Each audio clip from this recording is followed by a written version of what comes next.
Hello दोस्तों, तो स्वागत है आपका उत्तराखंड कोर्स की क्लासेस में। आई होप सब लोग बढ़िया होंगे। तो हम चलते हैं अपने टॉपिक की ओर। हमारी जो उत्तराखंड की क्लास चली थी, हमने जो पिछली क्लास में पढ़ा था, वहाँ पर हमारा हो गया था महीपति शाह और तिरुमल चंद के बारे में। तो आप इसके जितने भी हमारे चंद वंशज और परवार वंशज के जो भी शासक हैं, आप पिछली क्लासेस में देख सकते हैं।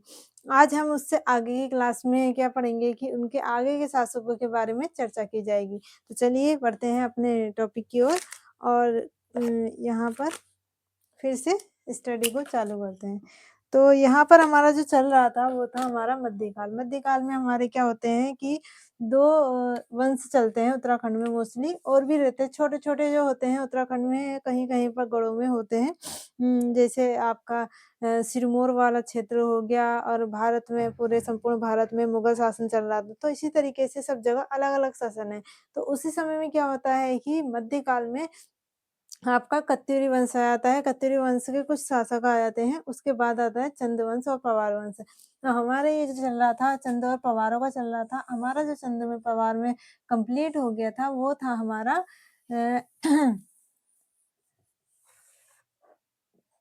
लगभग आपका 1600 के आसपास यहाँ पे पहुँच गया था। यानी कि 1628 में क्या था, यहाँ पर शाहजहाँ का शासन जो था मुगल काल में था, और यहाँ पर मुगल काल में शाहजहाँ का शासन चल रहा था संपूर्ण दिल्ली में। और यहाँ पर जो था उत्तराखंड में, यहाँ पर कुछ शासक थे जिसमें पवार और चंद वंश आते हैं। तो हम यहाँ देखेंगे तो यहाँ पे पवार वंश थे, पवार वंश के पवार शासक हो गए, यहाँ पे पवार वंश है, और यहाँ पे हो जाएगा चंद वंश। चंद्रवंश। तो क्या हुआ था जो हमने पिछली क्लास में पढ़ा था, एक बार देख लेते हैं। तिरुमल चंद होता है, तिरुमल चंद शासक कैसे बनता है?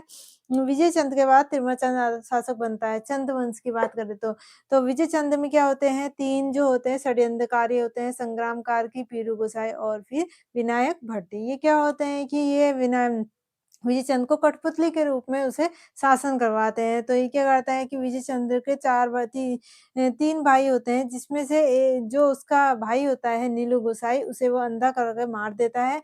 और जो दूसरे 2 भाई होते हैं, उसमें से एक तो नेपाल को चला जाता है, और एक कहाँ को चला जाता है, एक चला जाता है आपके गढ़वाल क्षेत्र को। तो तिरुमल चंद जाता है गढ़वाल क्षेत्र में शरण लेता है, जबकि जो आपका नारायण चंद होता है वो कहाँ शरण लेता है, वो लेता है ये आपके नेपाल यानी कि डोटी। तो मैंने पिछली क्लास में वैसे डोटी यहाँ पे लिख दिया ऊपर साइड, जिसे आपका ये क्या है, उत्तराखंड है।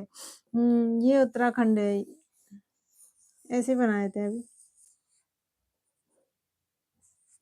तो ये नेपाल को ही क्या कहा जाता है, डोटी। तो मैंने यहाँ पे लिख दिया है, यहाँ नहीं होता है, ये क्या है, तिब्बत वाला क्षेत्र है, और ये हो गया आपका डोटी। तो यहाँ पे आप सही कर लीजिएगा। तो ये आपका डोटी वाला क्षेत्र हो गया, और ये हो गया आपका कुमाऊँ। तो कुमाऊँ में क्या है, चंद है, गढ़वाल में क्या है, पवार वंश है। तो ये जो आपका विजय चंद का शासन था, यहाँ पर विजय चंद का शासन था, तो एक तो यहाँ को चला गया, सॉरी यहाँ पर था विजय चंद का शासन। ये आपका कुमाऊँ वाला क्षेत्र है ना, ये विजय चंद का शासन था। तो एक तो भागकर यहाँ आ गया, श्रीनगर में शरण ली थी, और एक यहाँ डोटी को चला गया। अब क्या होता है, ये जब विजय चंद की हत्या कौन जिन्होंने किसको करवाया था, नीलू गोसाई को मरवाया, और दोनों भाई भाग गए थे। तो विजय चंद की वही जो षड्यंत्रकारी होते हैं दरबार में, वही इसकी विजय चंद की हत्या कर देते हैं। अब हत्या कर देते हैं तो जनता जो होती है वो क्या होते हैं, किसी वंशज को ही बिठाते हैं। तो इसमें क्या होता है कि इनके कुछ मेहर और फरत्याल लोग जो इनके अधीन थे, उन्हीं में से क्या होता है कि कुछ जो मेहर और फरत्याल में से जो नारायण चंद्र यहाँ पर था, नारायण चंद, और यहाँ पे था तिरुमल चंद।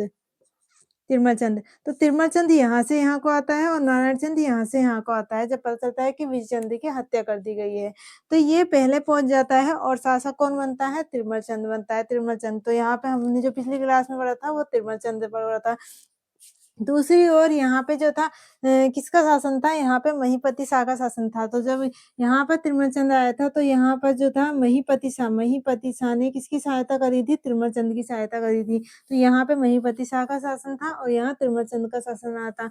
महीपति शाह के काल में क्या था कि इसके काल में मोस्टली सबसे ज्यादा पूछा जाता है कि इसके जो सेनापति थे वो 3 सेनापति थे, आदित्य यानी कि 3 सेनापति थे जिसमें जो आपके तिब्बत वाला क्षेत्र है, तो महीपति शाह के एक सेनापति ने यहाँ का अभियान करा था और एक सेनापति क तिब्बत अभियान में किसने करा था? ये तिब्बत अभियान करा था किसने? ये जो तिब्बत अभियान था ये रिफुल्ला लोधी ने करा था। जबकि जो माधो सिंह भंडारी था उसने भी क्या करा था एक अभियान करा था दापा के क्षेत्र के जो शासक था उसको हराया था वहाँ पर और खुद ही वीरगति को प्राप्त हो गया था। मतलब क्या हुई उसकी हत्या हो गई थी वहाँ। तो माधो सिंह भंडारी जो महीपति शाह था उसके 3 सेनापति थे माधो सिंह भंडारी और एक आपका था ये माधो सिंह भंडारी और रिफुल्ला लोधी और एक और आपका जो था वहाँ पर बनवारी दास, तो 3 किसके सेनापति थे? ये महीपति शाह के सेनापति थे। इसके साथ-साथ इसने तिरुमल चंद को शासन बनाने में क्या करती योगदान दिया था। तो महीपति शाह ने एक रोटी सूची प्रथा होती है, उसको भी समाप्त कर दिया था। रोटी सूची प्रथा में क्या था जब तिब्बत अभियान चल रहा था, यहाँ से रिफुल्ला लोधी जा रहा है। सैनिक है यहाँ, तो वो क्या करते थे भोजन बनाते थे तो क्या होता है कि जो ब्राह्मण और क्षत्रिय होते हैं वो क्या होते हैं कि धोती में अपना खाना बनाते हैं मतलब कपड़े ऊपर के उतार के खाना बनाते हैं। तो ये सूची यहाँ पर जो इन्होंने ये वाली प्रथा को ये चीज़ को ख़त्म कर दिया था जिसे कहा गया था रोटी सूची प्रथा। रोटी सूची प्रथा किसे कहा गया था? खाना बनाने वाली प्रथा जो इन्होंने थी, वो यहाँ पे क्या है बंद करी थी तिब्बत अभियान के दौरान, ये आप याद रखेंगे। तिरुमल चंद का आपने देख लिया होगा। अब तिरुमल चंद की जब हत्या हो जाती है हत्या नहीं होती है, जब तिरुमल चंद की मृत्यु होने वाली होती है, क्या होता है तिरुमल चंद जो होता है निसंतान होता है। तिरुमल चंद क्या होता है निसंतान होता है। यहाँ बना देती हूँ मैं।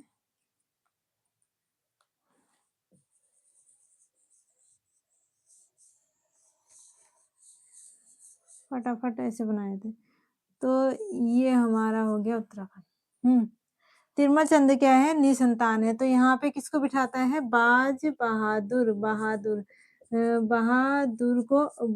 बाज बहादुर ये क्या होता है बाज बहादुर गोसाई होता है जिसको जो इसका तिरुमल चंद के 3 भाई थे जिसमें एक विजय चंद था ये शासक बना था दूसरा था नारायण चंद ये किसका था तिरुमल चंद का भाई था और एक था नीलू गोसाई जो था ये भी इसका भाई था। इसको मार दिया था किसने विजय चंद ने मार दिया था, हत्या करा दी थी इसको अंधा करके।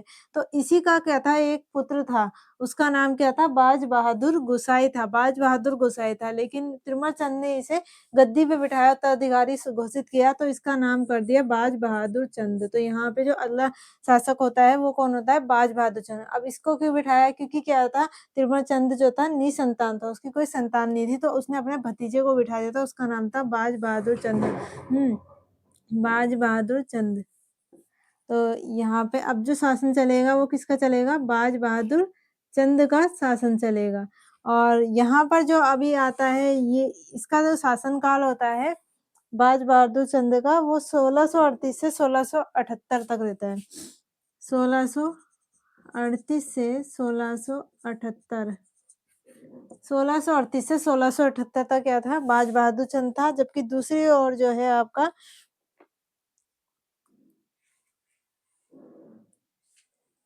अभी महीपति शाह का शासनकाल है थोड़े टाइम तक महीपति शाह का शासनकाल लेता है लेकिन महीपति शाह की क्या होती है मृत्यु हो जाती है जब महीपति शाह की मृत्यु होती है गढ़वाल वाले क्षेत्र में तो उस समय उसका जो पुत्र होता है उसका नाम क्या होता है पृथ्वीपति शाह ये कौन है ये जो है महीपति शाह का पुत्र है ये है पुत्र किसका है महीपति शाह का पुत्र है और इसकी जो पत्नी है ये इसका पुत्र है और इसी की जो पत्नी होती है उसका नाम क्या होता है इसका नाम होता है कर्णावती कर्णावती इसकी क्या थी पत्नी थी कर्णावती और ये पुत्र था किसका महीपति शाह का अब ये क्या था नाबालिग था ये था नाबालिग अब नाबालिग था इसकी क्या हो गई मृत्यु हो गई इसकी यहाँ पे हो गई मृत्यु हो गई इसकी मृत्यु हो गई और ये नाबालिग है, तो कौन देखता है शासन को? फिर देखता है कुछ टाइम तक रानी कर्णावती। तो जब ये शासन में आ जाती है तो इसका नाम रानी कर्णावती के नाम से ये मशहूर होती है। तो रानी कर्णावती का यहाँ शासन चलता है, तो हम पहले पढ़ेंगे रानी कर्णावती का शासन। तो यहाँ पे क्या चल रहा था? महीपति शाह का शासन समाप्त होकर रानी कर्णावती का शासन आया था और कुछ टाइम तक है, कुछ टाइम तक। और फिर यहाँ पर जो था बाज बहादुर चंद जो है बाद में आया, मतलब 1631 में रानी कर्णावती आ जाती है यहाँ पर, रानी कर्णावती शासन। ये सिर्फ संरक्षिका के रूप में काम करती है, क्योंकि क्या है कि उत्तराधिकारी चलाता है अपने शासन को।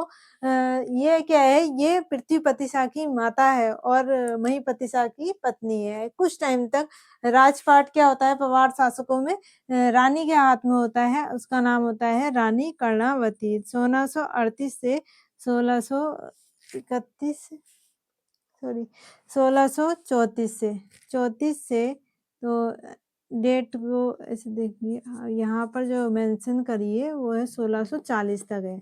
1600 कहीं-कहीं बुक्स में दिखा रखा होगा तो आप उस अकॉर्डिंग देख लेना। 1640 तक, 1634 से 1640 तक क्या रहता है? रानी कर्णावती का शासन रहता है। तो ये नीचे का हम मिटाए थे।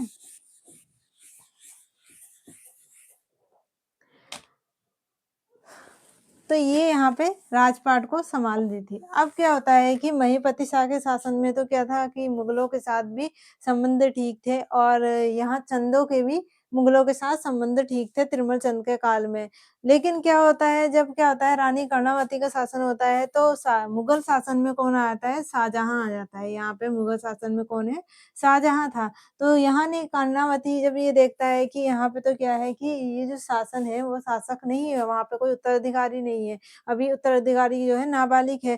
तो इसी चीज का फायदा उठाने कौन आता है? शाहजहां आता है। शाहजहां क्या होता है, अपनी सेना को कहाँ भेजता है? सपोज यहाँ पर क्या है, मुगल शासन है,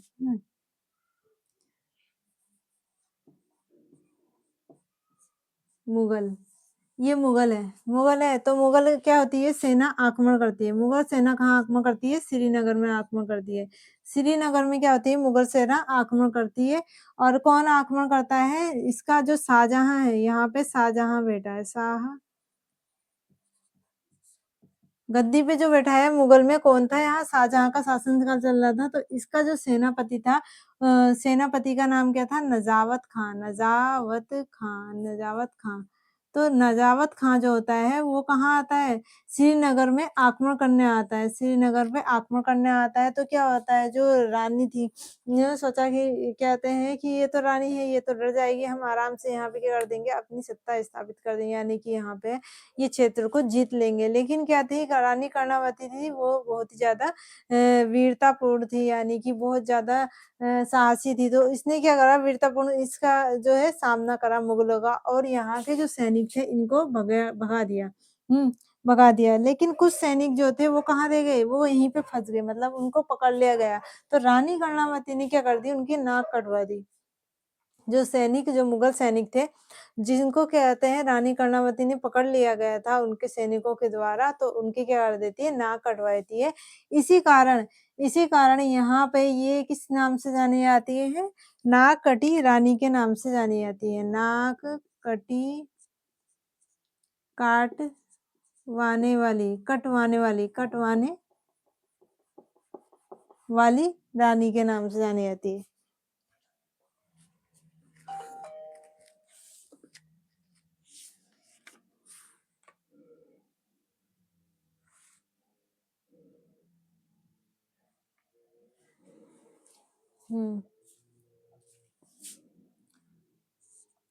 नाक काटवानी,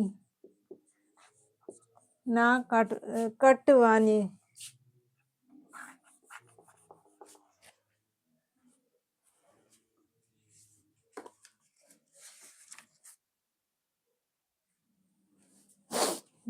इसे लिखेंगे नाक काटी रानी, नाक काटी रानी, नाग कटी रानी। क्यों थी ये नाग कटी रानी? क्योंकि 1635 में क्या होता है, 1635 में मुगल आक्रमण होता है, मुगल आक्रमण। आक्रमण। तो इसका जो सेनापति होता है वो कौन था? नजावत खान, नजावत खान, नजावत खान। ये मुगल सेनापति था, सेनापति है, इसके नेतृत्व में हुआ था, नेतृत्व में हुआ था नजावत खान में। तो इसने क्या कर दी थी, सैनिकों की नाक कटवा दी, सैनिकों की नाक कटवा दी, सैनिकों की नाक कट गई। तो वैसे नाक नहीं कट गई, मतलब क्या है, रियल में नाक काट दी थी। तो इसी को कहते हैं नाक काटी रानी के नाम से जाना जाता है, रानी कर्णावती को, इसी कारण। तो जब ये जाता है नजावत खान, नजावत खान जाता है अपने दरबार में, यानी कि ये कहाँ जाता है वापस? नजावत खान जब दिल्ली से आता है, वापस गया, ये यहाँ पर वापस गया।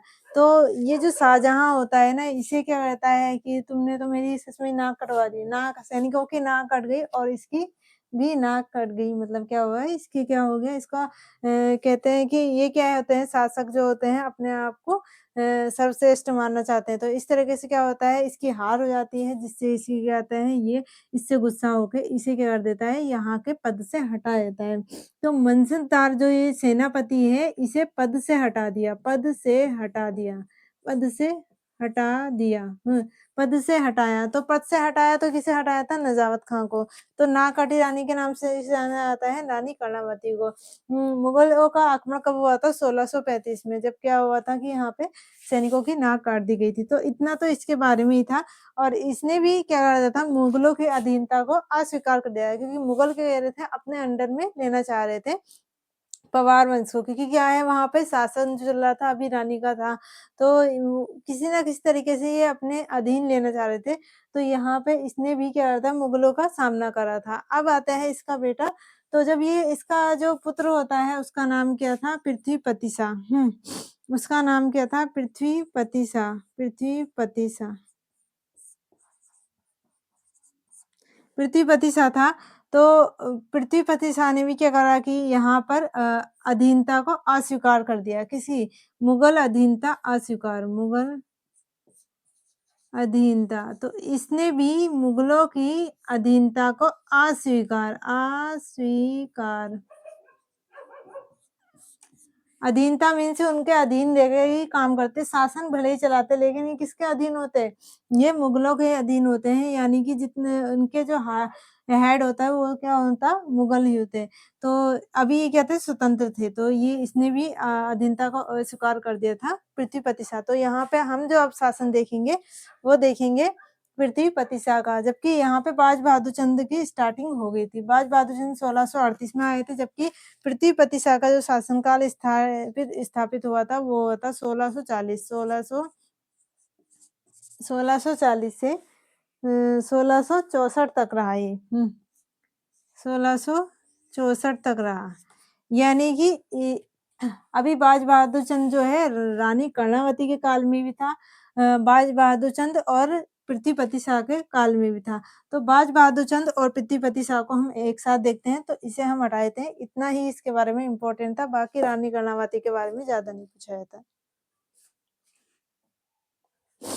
तो ये मिटाई दी मैं। तो यहाँ पे अब जो शासन आएगा वो किसका आएगा? पृथ्वीपति शाह। जब क्या होता है, वो शासक यानी कि बालिग हो जाता है, तो क्या आता है, यहाँ पर गद्दी पे बैठ जाता है। अब देखिए,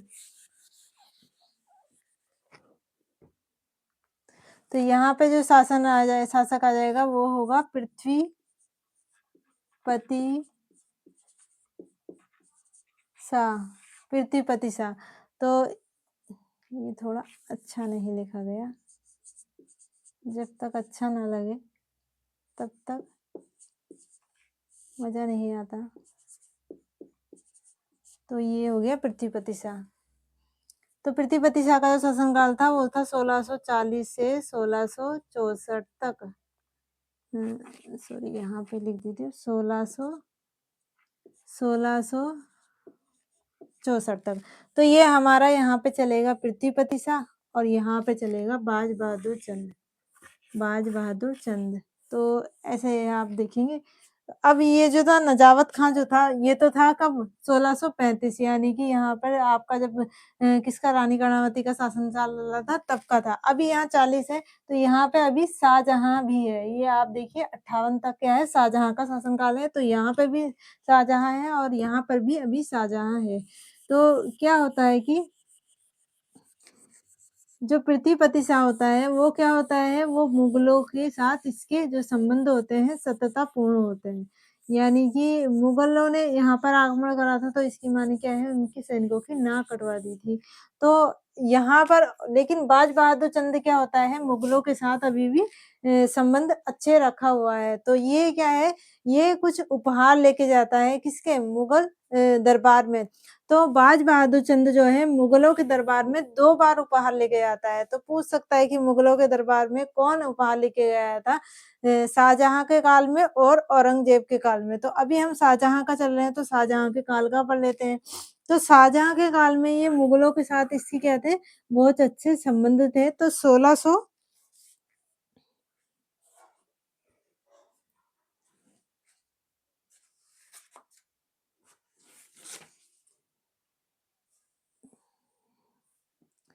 1654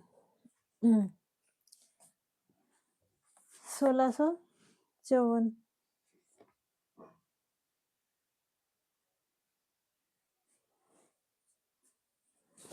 तो इसने 1654 की बात आती है। इसको रेड से लिख देती हूँ, थोड़ा अच्छा दिखे।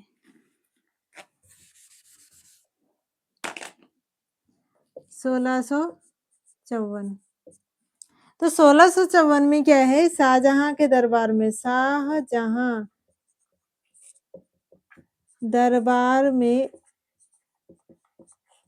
दरबार में उपहार लेके गया, उपहार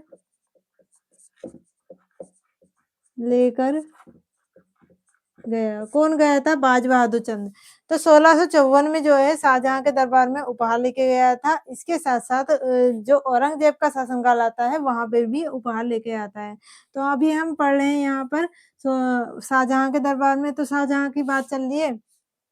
शाहजहाँ का सिर्फ इतना ही था कि इसने अधीनता स्वीकार नहीं की थी, इसने भी क्या करी थी अधीनता अस्वीकार करी थी। तो यहाँ पे जो है जो भाबर वाला क्षेत्र होता है वहाँ पे जब इसने क्या करी अधीनता अस्वीकार मुगल अधीनता अस्वीकार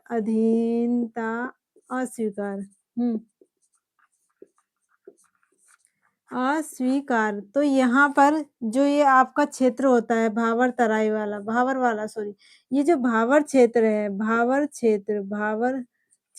तो ये भावर क्षेत्र पर कौन कब्जा कर लेते हैं? यहाँ पर जो है ये मुगल कब्जा कर लेते हैं, यानी कि ये क्षेत्र पे मुगल कब्जा कर लेते हैं, मुगल कब्जा, यानी कि ये वाला क्षेत्र किसके अंडर में आता है? मुगल के आता है। लेकिन क्या है अभी उसने सिर्फ़ इतने क्षेत्रों को जीता है मुगलों ने, ये वाले क्षेत्र को नहीं जीता है। अभी भी पवार शासकों का अपना दबदबा है, यानी कि उनका शासन चल रहा है। ये कहीं न कहीं आने वाले टाइम पे ये इन्हें भी भगा देगा। तो क्या होता है कि धीरे-धीरे शासक जैसे चेंज हो जाते हैं, कोई योग्य आता है, कोई योग्य नहीं आता है, तो उसके कारण क्या होता है कि आने वाला जो शासक भारी होता है, तो दूसरे वाले को भगा देता है।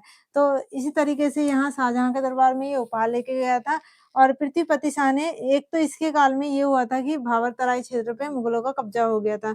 दूसरा यह था इसने कठेर के हिंदुओं पर सॉरी जो कठेर के हिंदुओं पे जो अधिकार करा था अ,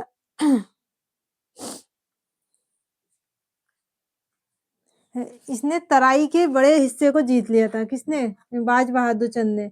इसने क्या करा था?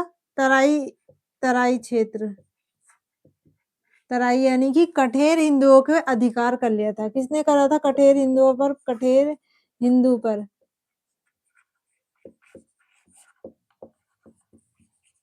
अधिकार तो ये कर दिया था बाज बहादुर चंद ने और इसी के साथ-साथ 1654-55 में 1654-55 में बाज बहादुर चंद ने भी जैसे मैंने आपको पढ़ा था बधारगढ़ का युद्ध 1581 में लड़ा गया था रुद्रचंद्र के द्वारा, तो बधारगढ़ क्या है एक क्षेत्र है, बधारगढ़ एक क्षेत्र है। तो यहाँ पे फिर से एक युद्ध लड़ा गया और इसने फिर से बधारगढ़ के वाले क्षेत्र को अपने अधीन कर लिया। तो समय-समय रहते-रहते क्या हो गया था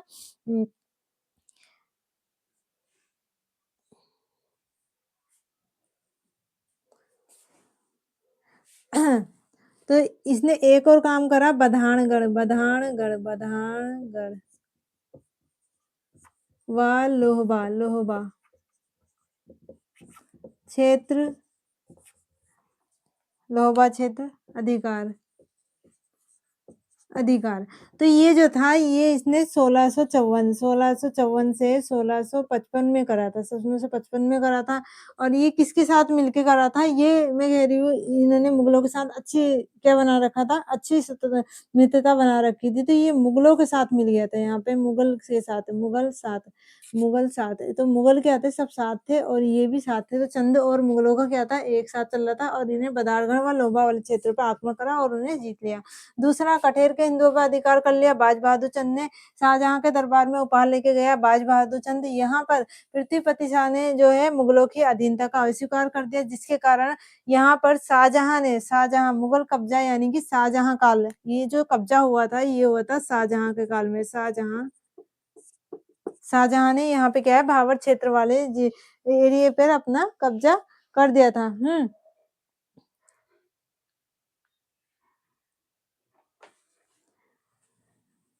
इसे कुछ-कुछ उपाधि दी गई थी जमींदार की बहादुरी वह जमींदार की उपाधि किसे बाज बहादुर लिखने की जरूरत नहीं है, ये तो आप नॉर्मली याद करेंगे। बहादुरी और जमींदार की उपाधि किसे दी गई थी? बाज बहादुर चंद को दी गई थी। इसने तराई वाले क्षेत्र को जीत दिया था, तो यहाँ पर इसने जब तराई वाले क्षेत्र को यानी कि नीचे का जो क्षेत्र होगा उसे जीत दिया। फिर से ये मतलब समय रहते कुछ शासकों ने यहाँ पे कब्जा कर लिया होगा क्योंकि पहले तो तराई वाला चंदों के अधीन था। तो कुछ-कुछ क्षेत्रों में क्या हो जाता है कि अन्य शासकों का कब्जा हो जाता है या फिर वो रहने लग जाते हैं। तो यहाँ पे फिर से जो है तराई वाले को बाज बहादुर चंद जीत लेता है और यहाँ पर ही ये बाजपुर नगर की स्थापना करता है।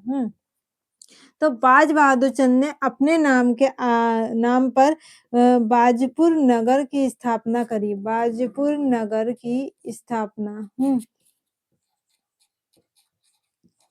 तो बाज बहादुर चंद ने बाजपुर नगर की स्थापना करी थी। बाजपुर जो है वो कहाँ पर पड़ता है आपका यहाँ पर आपका बाजपुर है। ये क्या है आपका बाजपुर है। ये आपका क्षेत्र जो है ये है बाजपुर। तो बाजपुर नगर की स्थापना बाज बहादुर चंद ने करी थी। कब करी थी? जब तराई के कठेर हिंदुओं के जो क्षेत्र था उसे किसे जीता था? बाज बहादुर चंद ने जीता था। बधानगढ़ का जीता था ये 1654 तो यहाँ पर जो स्थापना करी थी ये 1654 या 1655 के आसपास इसने स्थापना करी थी बाजपुर नगर की।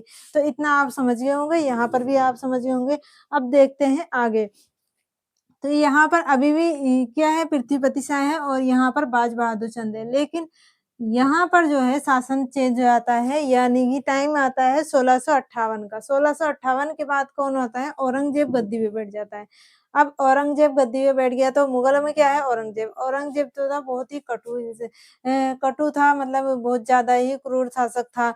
तो ये इसके बारे में आपने पढ़ा होगा हिस्ट्री जो हमारी हिस्ट्री है नॉर्मली उत्तर भारत की हिस्ट्री तो उसमें आपने देखा होगा औरंगजेब का शासनकाल तो वहाँ पर औरंगजेब की जो कटुता के बारे में है तो औरंगजेब क्या है जहाँ पर इसने बहुत ज़्यादा ही अत्याचार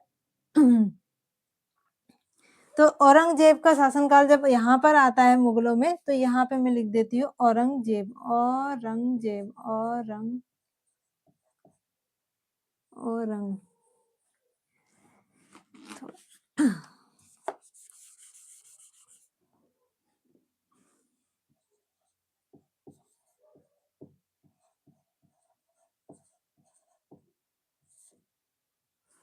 औरंगजेब तो ये था हमारा दिल्ली में औरंगजेब का शासन है जबकि यहाँ पर ये है अब जो बात चल रही है वो किसकी है अब चल रही है औरंगजेब के काल की तो ये वाला हम हटा देते हैं अब औरंगजेब के शासन काल में हम देखते हैं क्या हुआ था तो औरंगज़ेब के शासनकाल में जो है बहुत ही ज़्यादा कांड हुए थे। बाजपुर नगर की स्थापना किसने करी थी? बाज बहादुर चंद ने करी थी और ये कब करी थी? ये करी थी 1654-55 के आसपास। तो यहाँ पर ये हो गया हमारा ये वाला क्षेत्र और ये भी मिटा देती हूँ क्योंकि यहाँ पे अभी चलेगी औरंगज़ेब का शासन। तो क्या होता है कि औरंगज़ेब जो होता है, औरंगज़ेब का एक दुश्मन होता है। औरंगज़ेब के दुश्मन का नाम क्या होता है?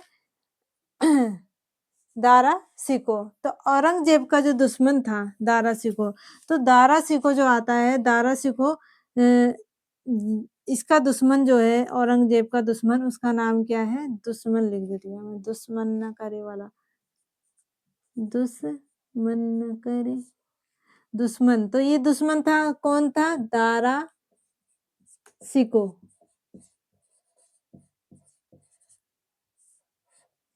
तो ये दारा शिकोह किसका दुश्मन है? औरंगज़ेब का दुश्मन है और इसका जो पुत्र था उसका नाम था सुलेमान शिकोह, सुलेमान शिकोह।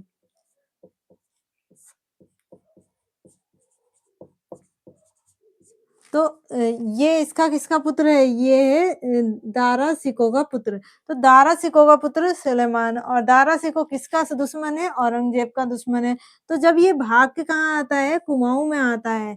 सुलेमान शिकोह कहाँ आता है? सबसे पहले कुमाऊँ वाले क्षेत्र में आता है। अब यहाँ तो चल रहा है चंदों का शासन, चंदों का शासन चल रहा है और चंद में कौन-सा है? बाज बहादुर चंद है, बाज बहादुर चंद है। तो ये जब यहाँ पर आया, ऐसे दौड़ता हुआ यहाँ आया, ये अल्मोड़ा था।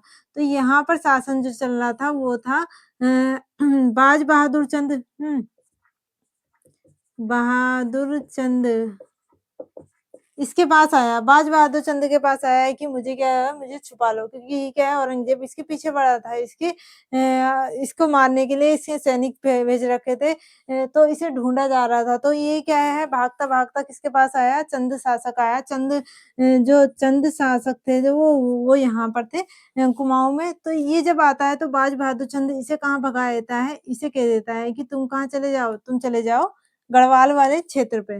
तो तुम चले जाओ कहाँ? गढ़वाल वाले क्षेत्र पे चले जाओ। तो ये इसे किसे भगा देता है?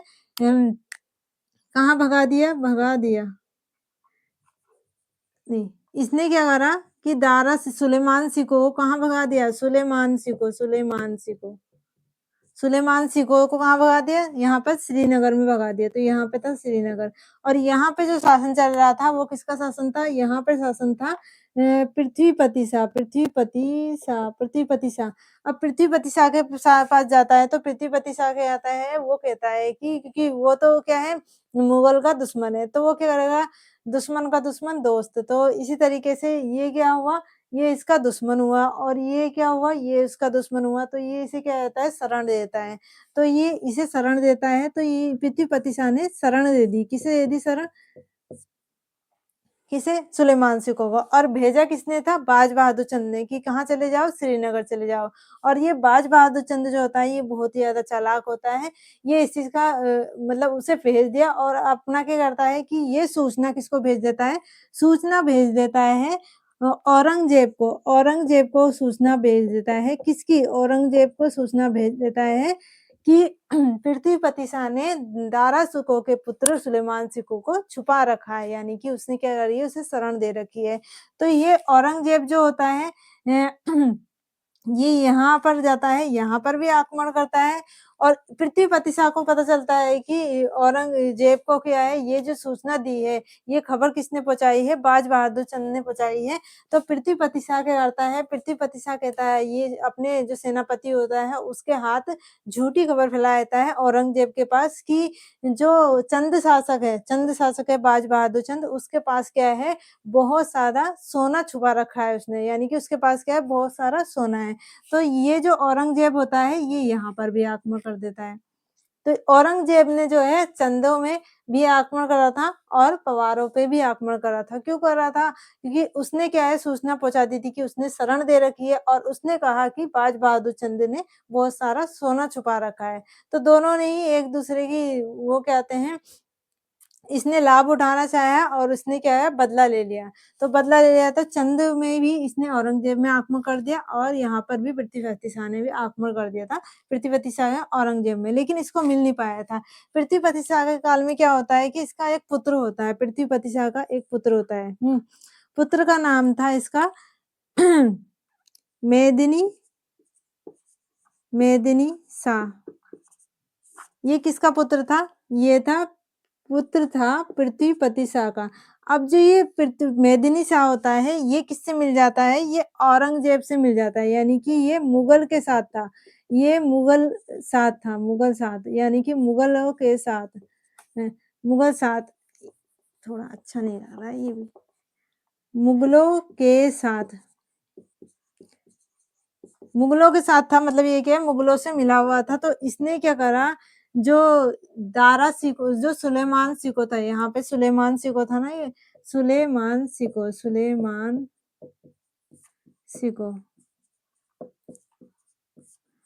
सिको कहाँ था? शरण लिया हुआ था श्रीनगर में।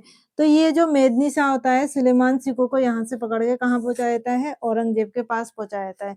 तो सुलेमान सिको को यहाँ से पकड़ के औरंगजेब के पास पहुंचाया जाता है। तो पृथ्वीपति शाह आता है कि मैं तुझे उत्तराधिकारी के जो पद है हमारा, वो उससे निरस्त करता हूँ और अपने शासन यानी कि अपना भी जो भी शासन उसका है, चंद वंशों के जो भी अपना यहाँ पर है, उससे क्या होता है बाहर कर देता है। सारे अधिकार छीन लेता है और अपने उससे राज्य से बाहर कर देता है। किसे? मेदिनी शाह को। तो मेदिनी शाह जो है यहाँ से सीधा कहाँ पहुंच जाता है? दिल्ली। दिल्ली में रहता है। तो मेदिनी शाह जो है दारा सिकों को भी औरंगजेब के पास ले गया था।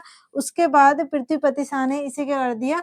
वंचित कर दिया। इसे किसे वंचित कर दिया? इसे वंचित कर दिया, वंचित कर दिया था मेदिनी शाह को। और मेदिनी शाह का एक पुत्र था, उसका नाम था फतेहपति शाह। मेदिनी शाह का पुत्र फतेहपति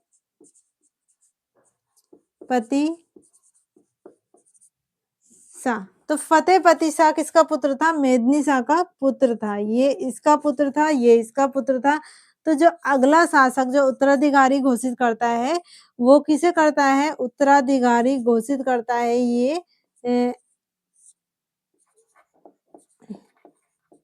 फतेहपति शाह को। और जो मेदिनी शाह होता है, इसकी जो है इसकी मृत्यु हो जाती है 1662 में। मेदिनी शाह की मृत्यु हुई 1662 में। मेदिनी शाह मृत्यु कब हुई थी? 1662 में दिल्ली में हो गई थी, क्योंकि वो दिल्ली में ही था। तो 1662 में वही लिख देती हूँ मैं, दिल्ली। तो दिल्ली में ही 1662 में मेदिनी शाह की क्या हो जाती है? मृत्यु। मेदिनी शाह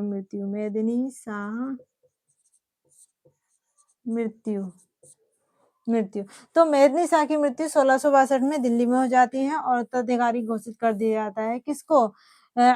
उत्तराधिकारी घोषित किया जाता है फतेहपति शाह को, क्योंकि इसको तो इसने पहले ही निकाल दिया था। लेकिन जब ये शासन से हटा तब तक क्या आता था? मेदिनी शाह की मृत्यु भी हो गई थी। तब तक इसके शासन के बाद कौन बैठता है? इसका पौत्र होता है। ये किसका पौत्र होता है?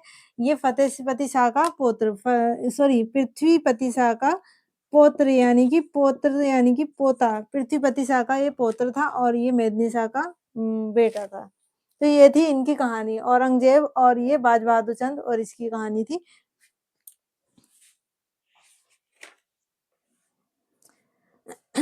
तो बाज बहादुर चंद जो है औरंगजेब के शासनकाल में भी क्या लेके गया था? उपहार लेके गया था।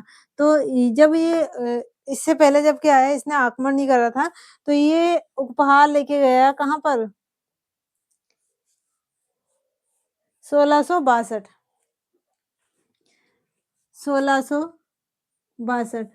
सॉरी बाद में लेके गया होगा। इसने यहाँ पे आक्रमण करा था, लेकिन ये इसे इम्प्रेस करने के लिए यानी कि इसको प्रसन्न करने के लिए 1662 में कहाँ ले गया था? उपहार लेके गया औरंगजेब के पास। औरंगजेब दरबार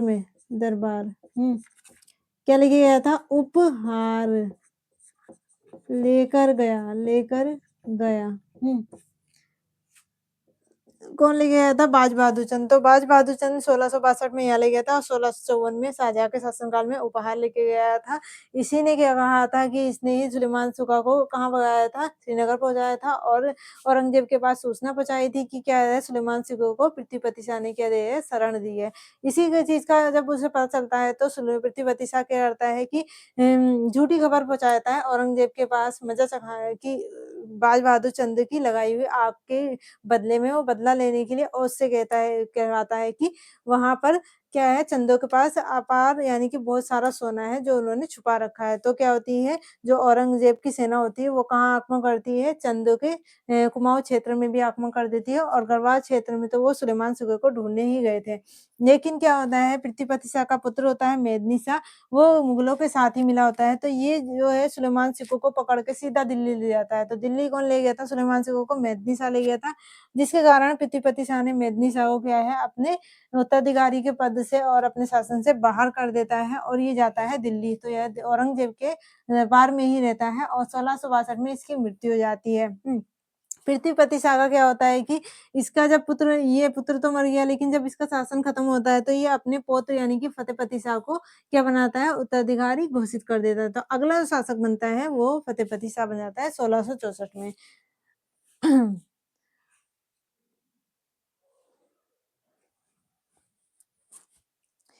इसके अलावा इसने ये लेके गया था और इसके अलावा इसने जो मल्ला महल बनाया था, मल्ला महल किसने बनाया था? रुद्रचंद ने बनाया था।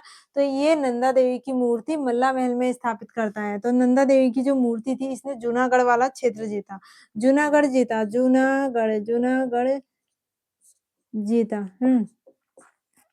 जूनागढ़ जीता। तो जूनागढ़ के कौन-सा क्षेत्र था वो? राजचोलिया। तो राजचोलिया सही थी। ये क्या करता है नंदा देवी मूर्ति मूर्ति होती है। मूर्ति वो कहाँ स्थापित कर देता है? मल्ला महल में। महल में मल्ला महल में। तो ये मल्ला महल में क्या कर दी थी इसने मूर्ति को स्थापित करी थी किसने? बाज बहादुर चंद ने स्थापित। तो ये क्वेश्चन पूछ सकता है कि मल्ला महल में नंदा देवी की मूर्ति स्थापित किसने की थी? ये की थी बाज बहादुर चंद ने।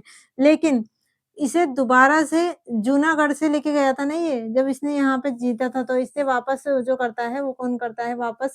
वो दोबारा से जो स्थापित कर देता है वो ट्रेल कर देता है वापस। वहीं पर जहाँ से ये उठा के लेके गया था, तो ये इसी मूर्ति को फिर से जाके कौन जब ट्रेल बनता है 1600 सॉरी 1816 में ट्रेल कमिश्नर बनते हैं दूसरे, तो वहाँ पे जो ट्रेल होते हैं वो क्या करते हैं मल्ला महल से फिर से मूर्ति को उठा के कहाँ ले जाते हैं? जूनागढ़, जहाँ से उठा के ले गया था वहीं स्थापित कर देते हैं। पुनः स्थापित किसने करी थी?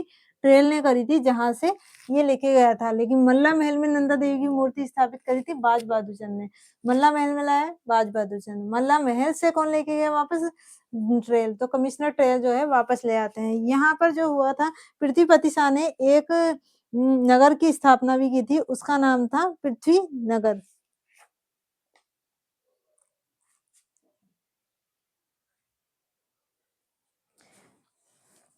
पृथ्वीपति शाह, यहाँ पे लिख देती हूँ नोट करके। इसका शासन हम कल पढ़ेंगे।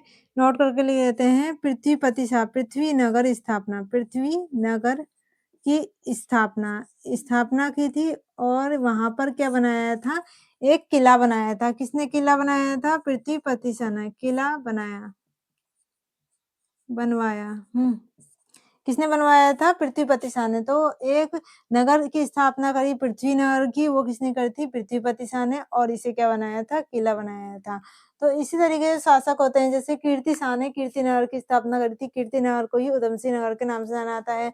बाज बहादुर चंद ने बाजपुर की स्थापना करी है, रुद्रचंद ने रुद्रपुर की स्थापना करी। इसी तरीके से इसने भी अपने इसकी भी इच्छा हो रही होगी कि मैं एक नगर की स्थापना करूँ, तो इसने भी अपने नगर की स्थापना कर दी थी और वहाँ पे एक किले का निर्माण करवाया था। तो ये यहाँ पर हमारा क्या हो जाता है? पृथ्वीपति शाह कंप्लीट हो जाता है, बाज बहादुर चंद कंप्लीट हो जाता है। अब जब हम आगे देखेंगे तो अगले शासकों के बारे में देखेंगे। इसका जो शासनकाल था वो 78 तक था और यहाँ पे 64 ये खत्म हो गया है। तो बाज बहादुर चंद के टाइम पर फतेह पती शाह का आगमन हो जाता है 1664 में। तो हम मिलते हैं नेक्स्ट क्लास में और वहाँ पर बताते हैं आपको फतेह पती शाह के बारे में और अगले चंद शासकों के बारे में। तब तक के लिए पढ़ते रहिए और तैयारियाँ करते रहिए।